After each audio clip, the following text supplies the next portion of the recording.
ಬೀಜವನ್ನು ಮಣ್ಣಿನೊಳಗೆ ಅಲ್ಲ, ಮೇಲ್ಮೈಯಲ್ಲಿ ಬಿಟ್ರೆ ಏನಾಗ್ತದೆ? ಬೀಜವನ್ನು ಮೇಲೆಯೇ ಬಿಟ್ರೆ ಹಕ್ಕಿ ತಿನ್ನೋದಿಲ್ವಾ, ಒಣಗೋದಿಲ್ವಾ? ನಮಸ್ಕಾರ ಎಲ್ಲ ರೈತ ಬಂಧುವರಿಗೂ. ಇವತ್ತಿನ ವಿಷಯ ಮೊದಲಿಗೆ ಕೇಳಿದ್ರೆ ಸ್ವಲ್ಪ ಆಶ್ಚರ್ಯವಾಗಬಹುದು. ಯಾಕೆಂದ್ರೆ ಕೃಷಿಯಲ್ಲಿ ನಾವು ಸಾಮಾನ್ಯವಾಗಿ ಬೀಜ ಅಂದ್ರೆ ಮಣ್ಣಿನೊಳಗೆ ಹೋಗಬೇಕು ಅಂತಲೇ ಯೋಚಿಸುತ್ತೇವೆ. ಬಹಳ ಬೆಳೆಗಳಲ್ಲಿ ರೈತರು ಏನ್ಮಾಡ್ತಾರೆ, ಮೊದಲು ಮಣ್ಣು ಸಿದ್ಧಪಡಿಸುತ್ತಾರೆ, ನಂತರ ಬೀಜ ಹಾಕುತ್ತಾರೆ, ಮೇಲೆ ಸ್ವಲ್ಪ ಮಣ್ಣು ಮುಚ್ಚುತ್ತಾರೆ. ಇದು ಸಾಮಾನ್ಯ ವಿಧಾನ. ಆದರೆ ಜಪಾನ್ನ ಮಸಾನೊಬು ಫುಕುವೋಕಾ ಕೆಲವು ಸಂದರ್ಭಗಳಲ್ಲಿ ಬೀಜವನ್ನು ಮಣ್ಣಿನೊಳಗೆ ಆಳವಾಗಿ ಹಾಕದೆ ಮಣ್ಣಿನ ಮೇಲ್ಮೈಯಲ್ಲಿ ಹರಡುತ್ತಿದ್ದರು. ಇದನ್ನು ಕೇಳಿದ ಕೂಡಲೇ ಪ್ರಶ್ನೆ ಬರುತ್ತದೆ, ಹಕ್ಕಿಗಳು ತಿನ್ನುವುದಿಲ್ವಾ, ಬಿಸಿಲಿನಲ್ಲಿ ಒಣಗುವುದಿಲ್ವಾ, ಮಳೆ ಬಂದರೆ ಸರಿದು ಹೋಗುವುದಿಲ್ವಾ? ಪ್ರಕೃತಿಯಲ್ಲಿ ಬೀಜ ಹೇಗೆ ಉಳಿಯುತ್ತದೆ? ಕಾಡಿನಲ್ಲಿ ಯಾವ ಮರದ ಬೀಜವನ್ನು ಯಾರೂ ಮಣ್ಣಿನೊಳಗೆ ಹಾಕುವುದಿಲ್ಲ. ಮರದಿಂದ ಕೆಳಗೆ ಬೀಳುತ್ತದೆ, ಕೆಲವು ಒಣ ಎಲೆಗಳ ನಡುವೆ ಸಿಲುಕುತ್ತವೆ, ಕೆಲವು ಹುಲ್ಲಿನೊಳಗೆ ಮರೆವಾಗುತ್ತವೆ, ಕೆಲವು ಮಣ್ಣಿನ ಮೇಲೆಯೇ ಇರುತ್ತವೆ. ಆದರೆ ಸರಿಯಾದ ಸಮಯ ಬಂದರೆ ಮೊಳಕೆ ಬರುತ್ತದೆ. ಅಂದರೆ ಪ್ರಕೃತಿಯಲ್ಲಿ ಬೀಜ ಬದುಕಲು ಮೊದಲ ಸಹಾಯ ಆಳವಾದ ಮಣ್ಣಿನಿಂದ ಅಲ್ಲ, ಸುತ್ತಲಿನ ಪರಿಸರದಿಂದ ಸಿಗುತ್ತದೆ. ಮೇಲ್ಮೈಯಲ್ಲಿ ಬೀಜ ಇದ್ದರೆ ಏನು ನಡೆಯುತ್ತದೆ? ಮಣ್ಣಿನ ಮೇಲ್ಭಾಗದಲ್ಲಿ ಗಾಳಿಯ ಸಂಚಾರ ಸುಲಭವಾಗಿರುತ್ತದೆ. ಉಷ್ಣತೆಯ ಬದಲಾವಣೆ ಸ್ವಾಭಾವಿಕವಾಗಿರುತ್ತದೆ. ಬೆಳಗಿನ ತೇವ ಕೂಡ ಮೊದಲಿಗ ಮೇಲ್ಮೈಯಲ್ಲೇ ಹಿಡಿಯುತ್ತದೆ. ಈ ಬದಲಾವಣೆ ಬೀಜಕ್ಕೆ ಒಂದು ಸೂಚನೆ ಕೊಡುತ್ತದೆ, ಜೀವ ಪ್ರಾರಂಭಿಸುವ ಸಮಯ ಸಮೀಪಿಸುತ್ತಿದೆ. ಆದರೆ ನೇರವಾಗಿ ಬಿಟ್ಟಿದರೆ ಅಪಾಯ ಇಲ್ಲವಾ? ಹೌದು, ಸಂಪೂರ್ಣ ತೆರೆದ ಮಣ್ಣಿನ ಮೇಲೆ ಬೀಜ ಬಿಟ್ಟಿದರೆ ಕೆಲವು ಸಮಸ್ಯೆಗಳು ಬರಬಹುದು. ಹಕ್ಕಿಗಳು ನೋಡಬಹುದು, ಬಿಸಿಲಿನಲ್ಲಿ ತೇವ ಕಡಿಮೆ ಆಗಬಹುದು, ಮಳೆ ಬಂದರೆ ಬೀಜ ಜಾರಬಹುದು. ಆದ್ದರಿಂದ ಫುಕೋಕಾ ಒಂದು ಮುಖ್ಯ ಕ್ರಮ ಅನುಸರಿಸುತ್ತಿದ್ದರು.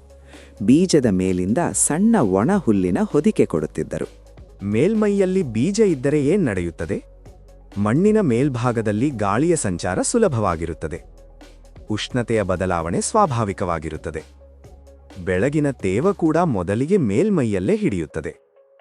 ಈ ಬದಲಾವಣೆ ಬೀಜಕ್ಕೆ ಒಂದು ಸೂಚನೆ ಕೊಡುತ್ತದೆ, ಜೀವ ಪ್ರಾರಂಭಿಸುವ ಸಮಯ ಸಮೀಪಿಸುತ್ತಿದೆ. ಆದರೆ ನೇರವಾಗಿ ಬಿತ್ತರಿಸಿದರೆ ಅಪಾಯ ಇಲ್ಲವಾ? ಹೌದು, ಸಂಪೂರ್ಣ ತೆರೆದ ಮಣ್ಣಿನ ಮೇಲೆ ಬೀಜ ಬಿತ್ತರಿಸಿದರೆ ಕೆಲವು ಸಮಸ್ಯೆಗಳು ಬರಬಹುದು. ಹಕ್ಕಿಗಳು ನೋಡಬಹುದು, ಬಿಸಿಲಿನಲ್ಲಿ ತೇವ ಕಡಿಮೆಯಾಗಬಹುದು, ಮಳೆ ಬಂದರೆ ಬೀಜ ಜಾರಬಹುದು. ಆದ್ದರಿಂದ ಫುಕೋಕಾ ಒಂದು ಮುಖ್ಯ ಕ್ರಮ ಅನುಸರಿಸುತ್ತಿದ್ದರು. ಬೀಜದ ಮೇಲಿಂದ ಸಣ್ಣ ಒಣಹುಲ್ಲಿನ ಹೊದಿಕೆ ಕೊಡುತ್ತಿದ್ದರು. ಒಣ ಹುಲ್ಲಿನ ಹೊದಿಕೆಯ ಕೆಲಸ.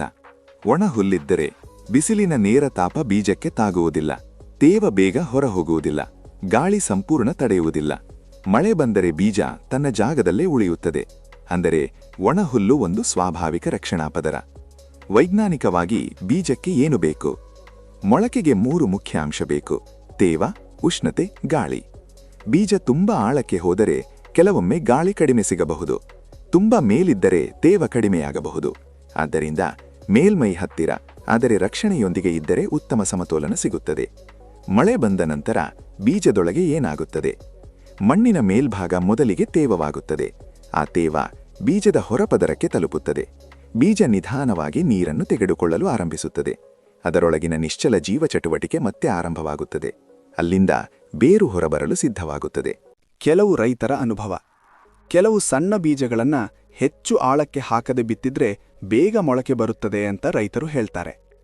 ಕಾರಣ, ಮೇಲ್ಮೈನ ಹತ್ತಿರ ತೇವ ಮತ್ತು ಗಾಳಿ ಸಮತೋಲನದಲ್ಲಿ ಸಿಗುತ್ತದೆ.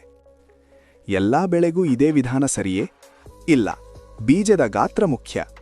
ಸಣ್ಣ ಬೀಜಗಳು ಮೇಲ್ಮೈ ಹತ್ತಿರ ಚೆನ್ನಾಗಿ ಕೆಲಸ ಮಾಡಬಹುದು. ದೊಡ್ಡ ಬೀಜಗಳಿಗೆ ಸ್ವಲ್ಪ ಮಣ್ಣಿನ ಸ್ಪರ್ಶ ಅಗತ್ಯವಾಗಬಹುದು. ಹಕ್ಕಿಗಳು ಎಲ್ಲಾ ಬೀಜ ತಿನ್ನುವುದಿಲ್ಲ. ಯಾಕೆ? ಬೀಜ ಒಂದೇ ಜಾಗದಲ್ಲಿ ಗುಂಪಾಗಿ ಇಲ್ಲ, ಹರಡಲ್ಪಟ್ಟಿವೆ. ಮೇಲೆ ಹುಲ್ಲಿನ ಹೊದಿಕೆ ಇದೆ. ಕೆಲವು ಬೀಜ ಕಣ್ಣಿಗೆ ಕಾಣುವುದಿಲ್ಲ, ಅದರಿಂದ ಕೆಲವು ಉಳಿದು ಮೊಳಕೆ ಬರುತ್ತವೆ. ಭಾರತೀಯ ರೈತನಿಗೆ ಇದರ ಅರ್ಥ: ಬೀಜ ಆಳಕ್ಕೆ ಹೋದರೆ ಮಾತ್ರ ಸುರಕ್ಷತೆ ಅಂತಿಲ್ಲ.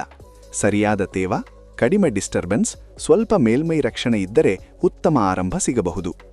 ಮೊದಲ 2 ದಿನ ಮುಖ್ಯ. ಬೀಜ ಮೇಲ್ಮೈ ಹತ್ತಿರ ಇದ್ದಾಗ ಮೊದಲ 2 ದಿನ ತೇವ ಉಳಿದಿದೆಯಾ, ಬಿಸಿಲು ತುಂಬ ಜಾಸ್ತಿಯಾ, ಇದೇ ಮೊಳಕೆಯ ವೇಗ ನಿರ್ಧರಿಸುತ್ತದೆ. ಫುಕೋಕಾ ಸಂದೇಶ: ಬೀಜವನ್ನ ಮಣ್ಣಿನೊಳಗ ಒತ್ತುವುದು ಮುಖ್ಯ ಅಲ್ಲ, ಜೀವಕ್ಕೆ ಸರಿಯಾದ ಪರಿಸ್ಥಿತಿ ಸಿಗುವುದು ಮುಖ್ಯ.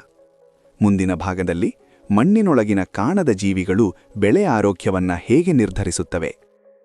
ಈ ಮಾಹಿತಿ ನಿಮಗೆ ಉಪಯುಕ್ತ ಅನಿಸಿದ್ರೆ ನಿಮ್ಮ ರೈತ ಸ್ನೇಹಿತರಿಗೆ ಶೇರ್ ಮಾಡಿ ಮತ್ತು ನಮ್ಮ ಚಾನೆಲ್ ಸಬ್ಸ್ಕ್ರೈಬ್ ಮಾಡಿ. ಕನ್ನಡದಲ್ಲಿ ಇನ್ನಷ್ಟು ಕೃಷಿ ವಿಷಯಗಳನ್ನು ತಂದುಕೊಡಲು ನಿಮ್ಮ ಸಪೋರ್ಟ್ ತುಂಬಾ ಮುಖ್ಯ. ಧನ್ಯವಾದಗಳು. ಮುಂದಿನ ಭಾಗದಲ್ಲಿ ಮತ್ತೆ ಭೇಟಿಯಾಗೋಣ. ನಮಸ್ಕಾರ.